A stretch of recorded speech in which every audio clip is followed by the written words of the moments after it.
Une rencontre sous le thème planification urbaine et mise en œuvre du nouvel agenda urbain a été organisée à Salé à l'initiative de la Fédération des agences urbaines du Maroc et en partenariat avec ONU Habitat. L'année dernière, Majal s'était engagé lors du dernier sommet Africité dans un ensemble de conventions de partenariat entre villes marocaines, villes africaines, ONU Habitat, Holding Al Omran et cités et gouvernements locaux unis Afrique. Le pourquoi de ce partenariat, c'est d'abord partager l'expertise acquise par le Maroc en matière d'agence urbaine. Le Maroc est un des rares pays, sinon le seul pays en Afrique, à avoir une couverture territoriale en agence urbaine. Une agence urbaine, c'est quoi?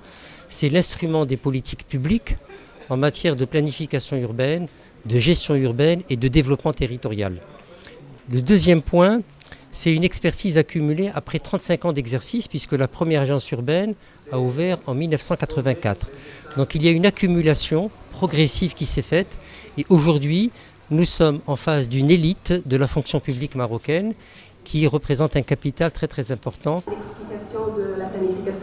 Cette rencontre, inscrite sous le thème de la coopération Sud-Sud, rassemble un certain nombre de représentants de villes africaines liées aux agences urbaines par des conventions de partenariat signées lors du 8e Africité tenu à Marrakech en novembre 2018. La coopération Sud-Sud, nous avons des orientations royales qui sont claires, fermes. Aujourd'hui, la diplomatie marocaine en Afrique est un axe prioritaire de la diplomatie étrangère du Royaume du Maroc, plus particulièrement dans le cas qui nous concerne, la diplomatie des villes. Cet événement organisé par Majal en partenariat avec ONU Habitat a été marqué par la participation de représentants de plusieurs agences urbaines en présence d'experts marocains et étrangers. Qui sera compas et résilient.